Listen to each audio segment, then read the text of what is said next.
Rose lined up the elf-shaped pencil sharpeners on the counter in front of her, ensuring she kept a welcoming smile fixed on her face in case either a customer, or more likely, her boss, made an appearance.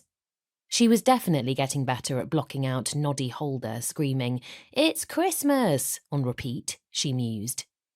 She shivered and glared at the goose pimples forming on her arms.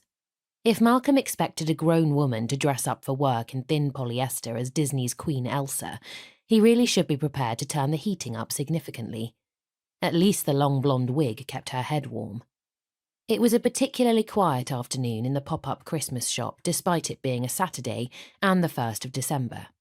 There hadn't been a customer through the doors for half an hour now.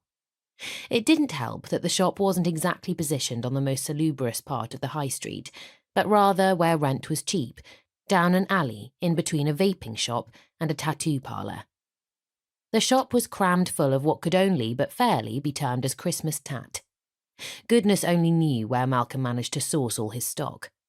Those contacts of his that she'd met since starting the job a month ago definitely worked out of the back of vans and were decidedly shifty when asked if they could provide more of a particular product. Rose resolved to wander around the shop to warm up and see if she could reorganise things a bit. It would also make her look busier if Malcolm got bored of watching daytime TV and ventured down from the flat he lived in above the shop. She cursed her ridiculous outfit afresh, this time for being far too long and cumbersome to effectively manoeuvre through the narrow aisles of the shop. She bent down to pick up a particularly glittery toy Santa that she'd knocked to the floor. Mid-bend, she heard a polite cough from behind her. "Excuse me," said a man's voice with a soft Scottish lilt.